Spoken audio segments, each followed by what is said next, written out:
grâce au travail d'Eliott et de CNews, on voit bien la différence entre ce que vous dites et l'humour et ce qu'ils en ont fait et la conclusion. Mais vous, Philippe, quelle est votre réaction ce soir ?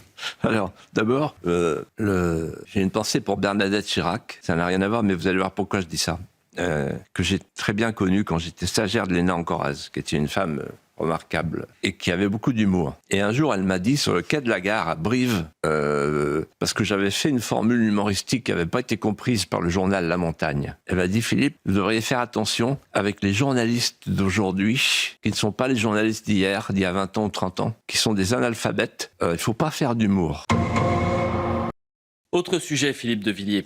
Et je le disais en début d'émission, vous souhaitez répondre à ceux qui vous ont accusé de tous les maux cette semaine. Nous avons assisté à une grossière manipulation de propos, du propos d'ailleurs, que vous avez tenu vendredi dernier sur Ksenia Federova. Ksenia Federova, qui est une journaliste qui travaille à Europe 1, à CNews, visée par une partie de la classe politique et médiatique pour son positionnement autour de la guerre en Ukraine. Vous avez rappelé que nous vivions dans un nouveau monde où qu'un individu sortait de la pensée dominante. Il y avait cette fameuse formule, le propagandiste. Et alors, vous êtes vous-même peut-être un propagandiste. Je vous regarde en chien de faïence. Et dans un raisonnement ironique, par l'absurde, vous répondiez à ceux qui voulaient retirer le titre de séjour de Ksenia Federova. C'est un échange qui a duré près de 10 minutes. Ouais. Question-réponse. Et qui s'est quand même conclu par « Vous êtes le premier Français sous OQTF ». Et cette fois-ci, elle sera exécutée. Oui, vous avez fait de l'humour en répondant à l'humour. Oui, c'est... Ouais. Bientôt, on mettra des astérix quand il y aura du second degré. Oui. Je vous propose de re-regarder la séquence en cours et 2 minutes, et non 13 secondes, manipulée ensuite sur les réseaux sociaux. Le réquisitoire, c'est retirer le titre de séjour à Ksenia Federova. Alors, pour 3 raisons. Elle est russe, elle est donc pro-russe, vous me suivez, hein, et donc c'est un agent de propagande russe. Alors, vous me suivez, sauf qu'il va falloir me suivre jusqu'au bout. Parce que dans ce cas-là, Glucksmann, comme l'a très bien dit Éric Zemmour, Glucksmann, il est pro-Zelensky, il est pro-Ukraine. Donc c'est un agent de propagande ukrainienne. Il faut peut-être qu'on lui retire son titre de séjour. Retailleau et Édouard Philippe, qui sont allés en Ukraine, ils ont fait la propagande pour l'Ukraine. Au moment même où l'Ukraine vient de saluer, il y a un article dans Le Monde superbe, vient de saluer les anciens nazis nationalistes en Ukraine, en présence de Zelensky. Ils cautionnent ça. Donc ceux qui vont en Ukraine, moi je propose qu'au nom de la lutte contre les nazis ukrainiens, on leur retire leur titre de séjour. En tout cas, qu'on leur dise non, vous n'allez pas vous présenter à la présidentielle quand même. Mais il y a d'autres cas un peu plus difficiles. Rima Hassan, elle est pro-Hamas. Donc c'est un agent de propagande du Hamas. Donc on peut lui retirer son titre de séjour. Ça serait pas mal d'ailleurs. Ksenia Federova... Rima Hassan, 2 femmes, vous voyez, bon. Et puis, il y en a un que je ne veux pas oublier, parce qu'il m'en voudrait de l'avoir oublié. Parce que souvent, il parle de moi. Le recteur de la Grande Mosquée de Paris, il est algérien, il est pro-algérien, c'est un agent de propagande algérien. Alors là, pur sucre. Donc, on pourrait aussi, lui, retirer son titre de séjour. Mais qu'est-ce qui a été relayé sur les réseaux sociaux ? Ça, écoutez. Glucksmann, il est pro-Zelensky, il est pro-Ukraine. Donc c'est un agent de propagande ukrainienne. Il faut peut-être qu'on lui retire son titre de séjour. 13 secondes. 13 secondes qui ont donné ça. Voilà le verbatim précis exact de Philippe de Villiers. Glucksmann, il est pro-Zelensky, il est pro-Ukraine, donc c'est un agent de propagande ukrainienne. Faut peut-être qu'on lui retire son titre de séjour. Fermez les guillemets des propos qui vous indignent, Isabelle.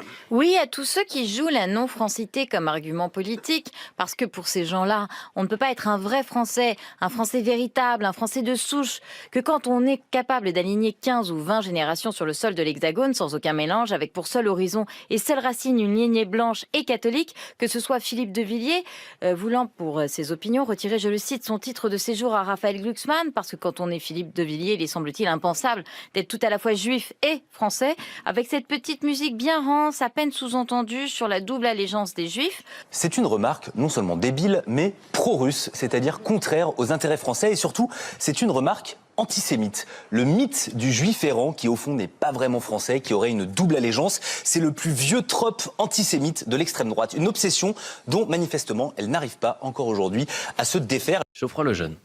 Je crois que là, on a sous les yeux un cas chimiquement pur de manipulation médiatique comme rarement on a. C'est assez exceptionnel. Alors, grâce au travail d'Eliott et de CNews, on voit bien la différence entre ce que vous dites et l'humour et ce qu'ils en ont fait et la conclusion. Mais vous, Philippe, quelle est votre réaction ce soir ? Alors, d'abord, j'ai une pensée pour Bernadette Chirac. Ça n'a rien à voir, mais vous allez voir pourquoi je dis ça. Que j'ai très bien connue quand j'étais stagiaire de l'ENA en Corrèze, qui était une femme remarquable et qui avait beaucoup d'humour. Et un jour, elle m'a dit, sur le quai de la gare à Brive, parce que j'avais fait une formule humoristique qui n'avait pas été comprise par le journal La Montagne. Elle m'a dit, Philippe, vous devriez faire attention avec les journalistes d'aujourd'hui, qui ne sont pas les journalistes d'hier, d'il y a 20 ans ou 30 ans, qui sont des analphabètes. Il ne faut pas faire d'humour. Et elle avait ajouté, parce que le plus souvent, ce sont des moines copistes. Elle avait tout dit. Des moines copistes. Et il y en a un qui a démarré, je ne sais pas lequel, Apathy peut-être, etc., qui dit antisémitisme. Bon, et les autres prennent derrière. Mais en fait, il ne faut pas leur en vouloir. Et moi, je ne leur en veux pas. Pourquoi ? Parce qu'en fait, ils n'ont pas les outils intellectuels pour comprendre l'humour. Et en fait, comme ils n'ont pas compris ce que j'ai dit, ils se sont dit, oh là là, vous voyez ? Et donc ils se tapent la tête contre les murs, ils se disent il a dû dire un truc énorme parce que forcément c'est quelqu'un qui est de droite, donc voilà, et puis il défend pas l'Ukraine, donc il faut qu'on l'attaque, c'est forcément un antisémite. Voilà. Alors en fait, qu'est-ce que j'ai fait ? Qu'est-ce que j'ai dit ? J'ai développé ce qu'on appelle dans la grammaire de Monsieur de Vaugelas une figure de style qui s'appelle l'anaphore. Qu'est-ce qu'une anaphore ? C'est une série de répétitions sous la forme humoristique pour faire un raisonnement par l'absurde. Vous me suivez ? Un raisonnement par l'absurde, ça veut dire que je pars d'un syllogisme captieux. Ksenia Federova, on dit d'elle qu'elle est pro-russe, et donc agent de propagande russe. Bon, c'est aberrant pour moi de dire une chose comme ça. Le syllogisme, c'est pas parce qu'elle est russe qu'elle est pro-russe, c'est qu'elle est voilà, c'est pas une évidence en soi. Parce que si c'est une évidence en soi, sous prétexte qu'elle est pro-russe, d'être un agent de propagande russe, c'est autre chose, agent de propagande. Intelligence avec l'ennemi pendant qu'on y est. Donc c'est aberrant. C'est ça que j'ai voulu dire. Voilà, elle est russe, elle est pro-russe, et alors sur les autres chaînes en face là, allez voir, il y a des Ukrainiennes, il y a des gens, etc. C'est ça que j'ai dit. Et donc j'ai fait un raisonnement par l'absurde. Non, mais dans ce cas-là, alors j'ai pensé à Glucksmann parce que j'avais vu la veille sur une chaîne concurrente Éric Zemmour qui très intelligemment a répondu aux journalistes. Mais alors avec Glucksmann parce qu'il venait de faire une déclaration pro-ukrainienne. Donc moi je reprends ça, voilà, et j'ajoute Rima Hassan, j'ajoute pour pas le blesser, le vexer, c'est vrai, il m'en aurait peut-être voulu de pas le citer, le recteur de la mosquée de Paris, qui est pro-algérien. Bon, ben voilà. Donc, et donc j'ai dit, ben voilà, on va dire qu'il est un agent de propagande algérienne. Bon, voilà. Et Rima Hassan, que j'ai pas voulu oublier non plus, etc. Et les journalistes, qu'est-ce qu'ils ont fait ? Ils ont pris uniquement Glucksmann. C'est-à-dire qu'ils ont fait un découpage. Comme faisaient les journalistes soviétiques, on découpait les figures qu'on voulait pas sur la photo. Ils ont fait et ils ont dit ah là là, il a pris Glucksmann. Bon, et alors il se trouve que André Glucksmann, le père de Glucksmann, était mon ami. Et on se voyait souvent, je parlais de Marie-France Garot avec Marie-France, on dînait ensemble très souvent, il est venu au Puy du Fou plusieurs fois, avec Yves Montand, Franz-Olivier Gisbert, etc. C'était un ami proche. Donc, et un jour, j'ai dit, je n'attaquerai jamais le fils, parce que je reporte sur lui la tendresse que j'avais pour son père. On l'appelait l'écorché-vif, c'était un homme, c'était un anti-soviétique avéré, parce qu'il avait cru au soviétisme, voilà. Du temps de Bernard-Henri Lévy, les nouveaux philosophes, etc. Donc, voilà, mais il y a autre chose, c'est que ces journalistes, c'est là qu'on voit la manipulation. Ils oublient de citer une partie de mon propos, qui est redoutable. D'ailleurs, il y a eu un article dans le Figaro ce matin sur le sujet, remarquable. Il y a eu un article dans Le Monde le 5 juin, que j'ai largement cité. J'étais outré, en fait, qu'on fasse des reproches à Ksenia Federova et qu'on omette ce qui s'est passé le 25 mai dernier et ce qui se passe en ce moment en Ukraine, une série d'hommages aux nationalistes ukrainiens qui ont collaboré avec les nazis et qui ont participé à la Shoah. Et la preuve, vous allez sur les réseaux et vous allez Yad Vashem, ça vous dit quelque chose? Le Yad Vashem, c'est pas rien quand même. Ils ont fait un tweet pour dénoncer la participation de Zelensky à la réanimation d'Andrei Malnik le 25 mai dernier.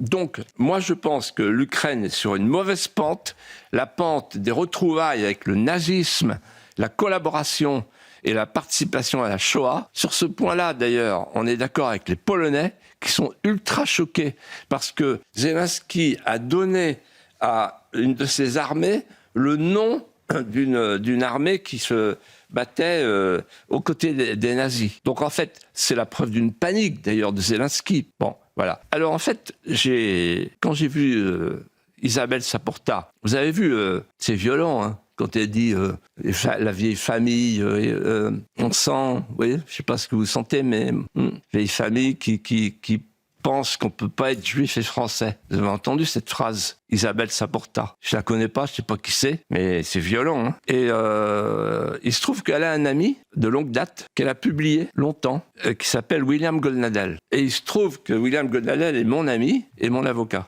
Et j'ai trouvé que c'était une coïncidence heureuse, un rétablissement de l'harmonie avec elle, de demander à William Goldnadel, qui est juif et français, de déposer une plainte contre ceux qui m'ont diffamé et contre tous les manipulateurs, sans oublier le Quotidien, l'Express, etc., tous les moines copistes. Voilà.